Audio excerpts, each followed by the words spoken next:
Hello, this is OT Khaled, welcome to my YouTube channel. So in today's video I'm going to be discussing just the Memento Fiendsmith deck in general. I'm going to be going over like choices, like a bit similar to a deck profile, but I'm just going to be going into like a lot more explanation about everything.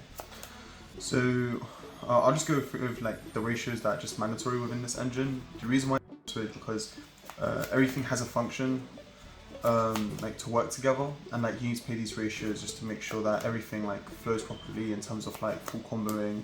Like you're never going to be like short of like comboing as long as like you play these ratios, because this deck functions when it has all pieces. For example, like some people say like don't play Dark Blade in Memento Fiendsmith because you're playing extra normal summons anyway, and also it's just not that great of a starter.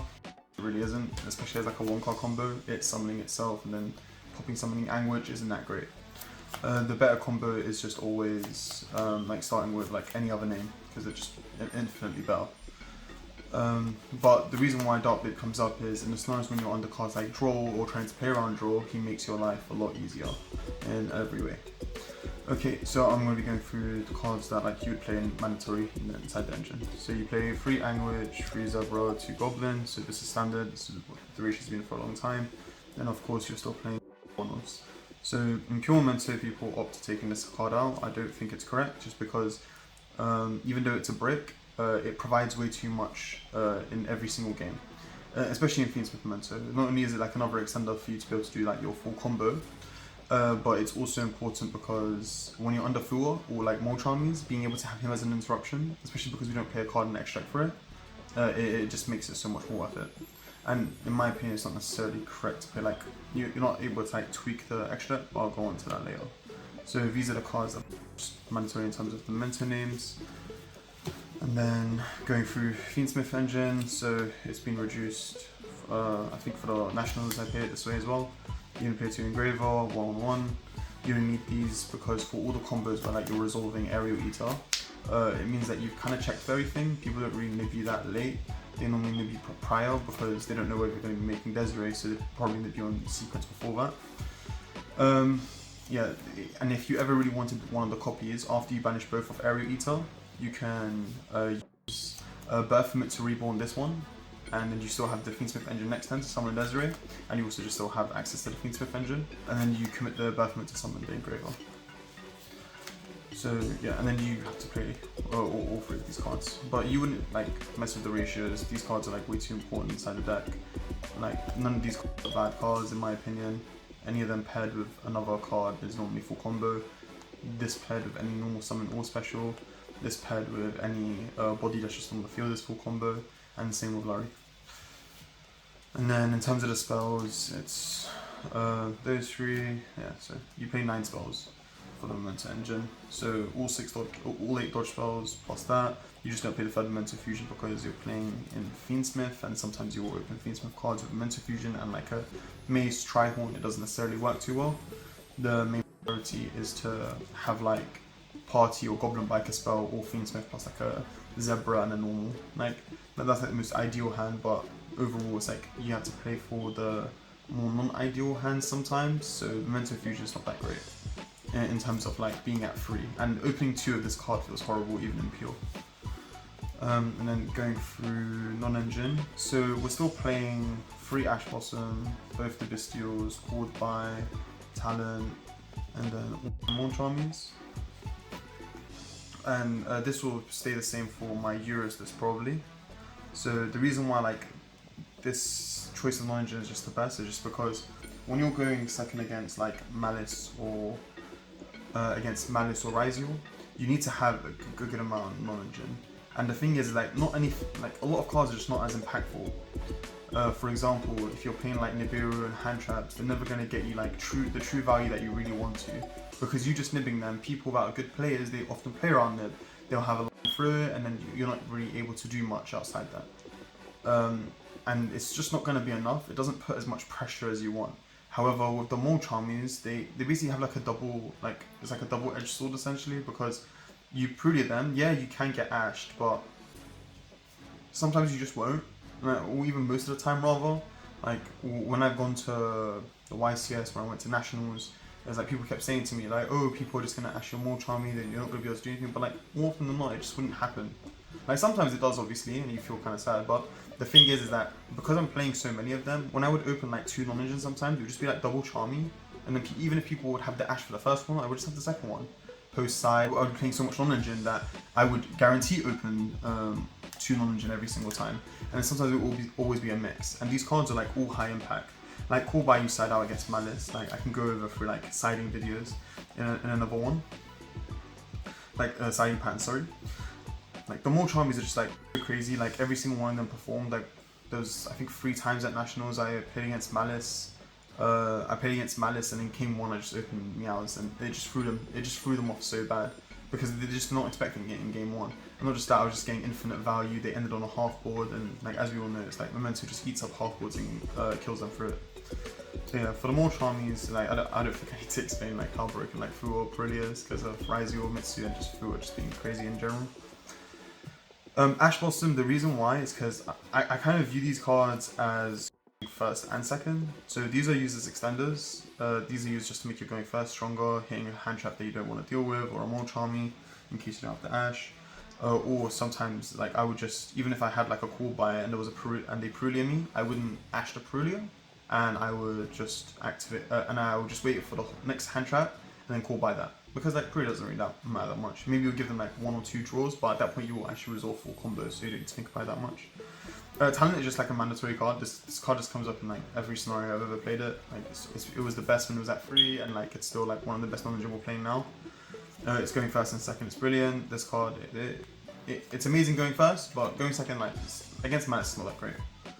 But outside that, it's normally pretty good. Like being able to hit like an impactful hand trap. And then like Mag Druids, as I said, like they use as extenders. These cards are just way too crazy just because of how much they provide. Like this card being able to provide 2 bodies plus removing a body with the Druid Swarm and then also sending one off Engraver. And then like if you want to do Fiendsmith combo, like into Memento, you can just normal summon anything and then it's full combo Memento. And you've also like sent 2 cards, banished 2 cards from your opponent's graveyard. Like you just get too much crazy value out of them. And not just that, it's just like this by itself plus any of like the Light Fiends combo. I think I made a video by it where it was Druid plus Lacrimal, and that was full combo. These cards, just how much they provide is leaps and bounds better than like any other non-engine you play. Like this does more than a nib would, this does more than another card would, because not everyone's going to be playing into the nib or something, or they'll just play around it. But these cards are actually able to like stop your opponent. Playing against Fiendsmith, you keep them off a High King with a Mag. You can keep them off the Paradise as well if it's a Mag as well. Like there's like a lot of things that you're just able to do every time with these cards.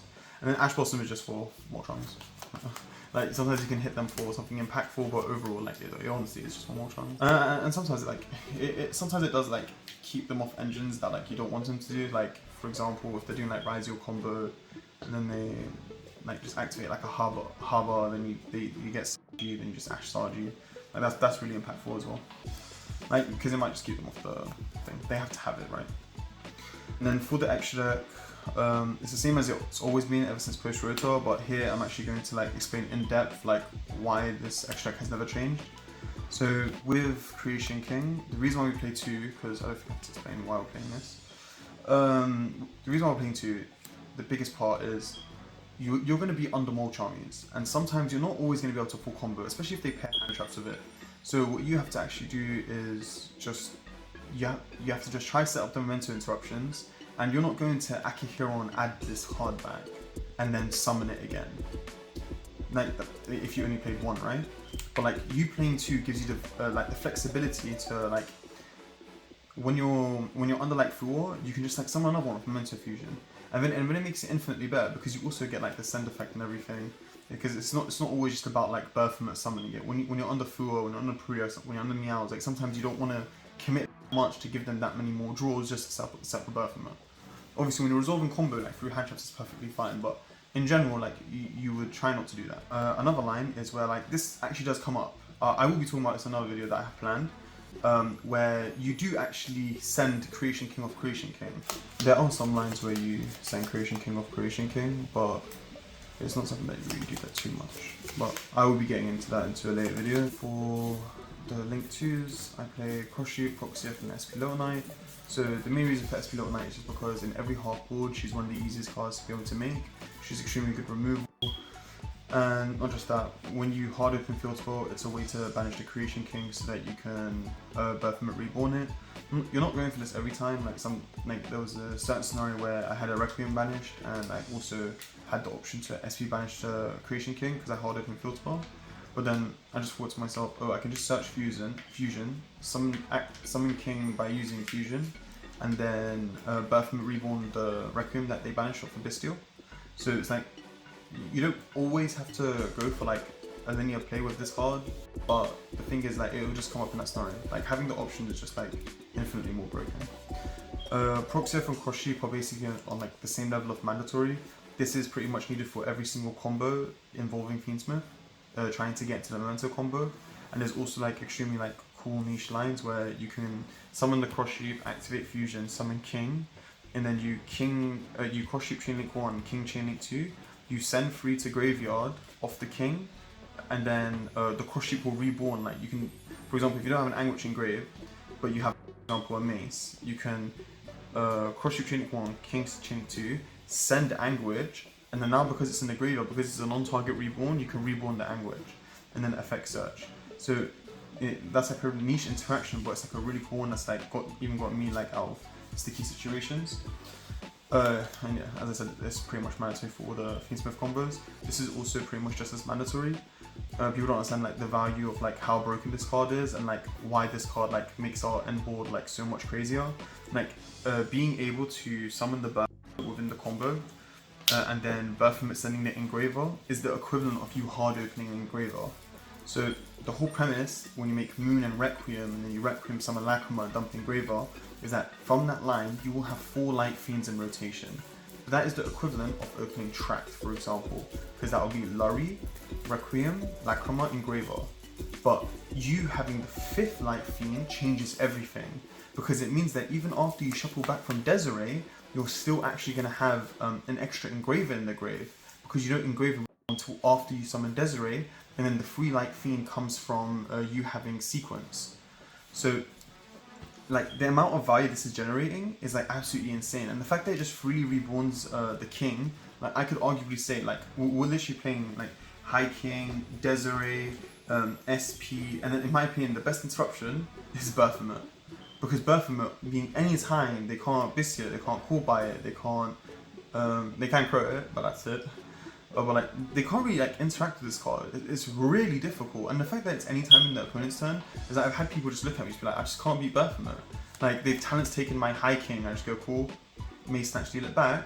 But in the scenario where you take Combined Creation, the only reason the board doesn't completely die to you just going battle into all my monsters is because Birthmit exists. Because I just go banish Bertha, summon King, King pops the Combine, you've wasted your battle phase against Memento, which is basically a death sentence, because the follow-up is just way too crazy in this deck.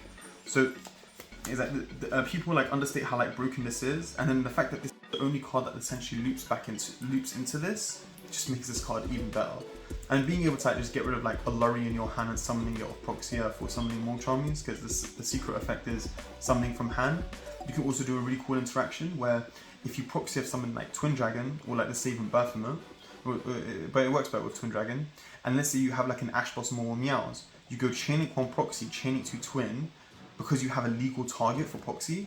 And then when you Twin Pop Search 2, then you can actually just like search an Anguish that you haven't used that turn, or like search a Maze, search a Goblin, and then just summon it from hand for free, because you haven't, because you had a legal target, but even though it's changed, this doesn't care. So yeah, that's like another really cool interaction. And once again, it's like there's other combos that I'll be showing where like this card is just like absolutely crazy. But yeah, this is what like makes the deck. Like before we used to end on like Appaloosa, Desiree.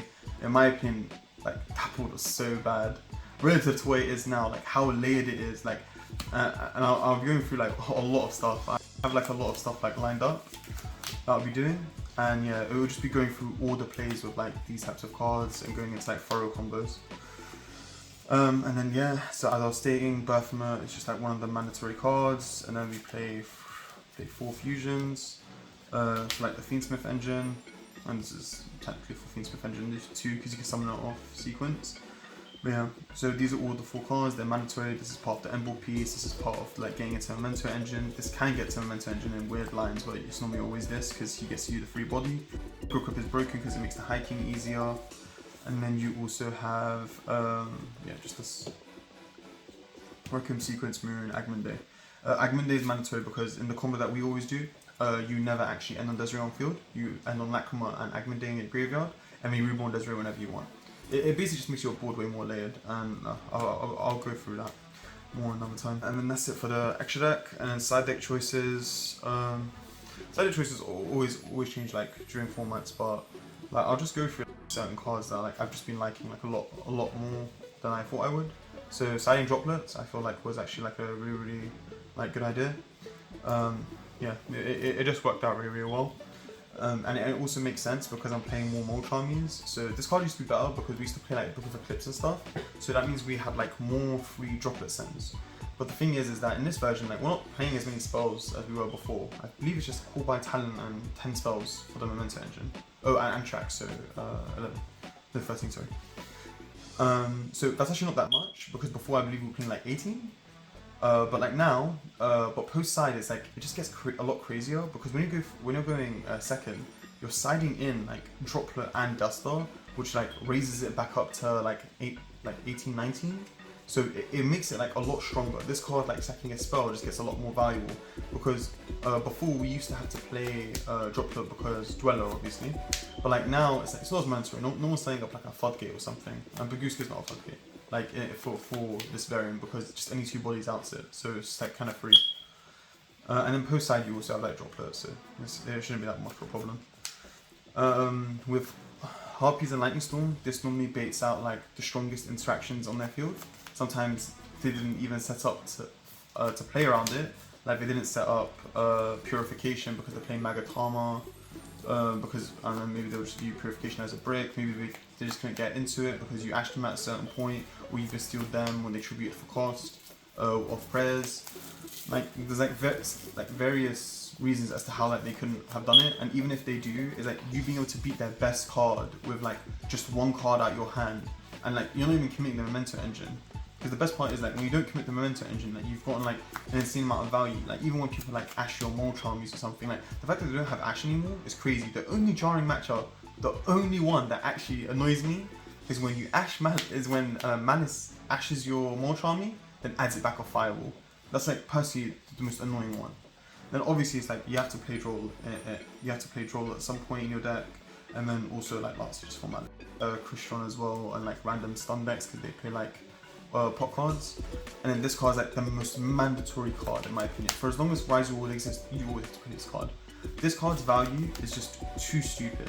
Like being able to give you an extra name is like so much more valuable than people give credit for. It's like it makes you be able to make Creation King a lot earlier, and it also just trades so insanely well. The fact that like there was a game where I had like no access to engine, and then think about it. Let's say this card was like an encore, right? But I moved from my opponent to death. They end on, I believe it was just like a detonator. They just end on like a detonator and a pass. And this was my top deck. Imagine this was an encore. I encore him, he gets his follow up, I pass, he would have won that duel. But no, I activated Grand Entrance, I got a Memento name into rotation, the guy messed up, and he didn't detonate or pop, one of my cards when I activated Entrance because he thought I would still get the add back. But then I detached the material off it, added back the Goblin, and then because Pop live now, the Memento Fusion was live, so I could have used the Memento Fusion regardless, but the whole point is like, he made my Pop live, I got the card back into my hand, so this card technically, I used it, broke the entire like all his detonate materials, and then after I just added back the Goblin. So it literally like recurred itself in terms of card economy. And it literally got the card itself, and like just having a name is like such a big deal. And like going first, it's just extra consistency. I'll be real, like I think I bricked like in Nationals and the YCS. I think I didn't brick at all at the YCS, and then I think Nationals I did brick once. It was game 2 against a Mermail player. And then yeah, and that was it really. But yeah, overall like notes on the deck, like I've been pretty happy with like the deck performance. Like every time like I play against people, it's like nothing feels like it's been underwhelming. I've been playing this format for like quite some time, and I'm really used to it at this point. And the thing is, like, just to the best of my ability, I do think that this is the most correct list for Memento Fiendsmith, just because like I understand like how much every card is actually doing value, and I've never really saw myself in a losing position. Even in games like I've lost, it would either just be down to like variance, like I just actually just drew 0 knowledge, and even though I played 25 per side, or what's it called? It just happens where someone just sacks you. But outside that, it's like my win rate overall is just like really good, and I believe that this is like the best way to play it in this format. And this is probably the list I'll be taking to Euros as well. But yeah, thank you very much. I'll be doing more videos per week, and hopefully you guys enjoy them as much as this one. Thank you very much.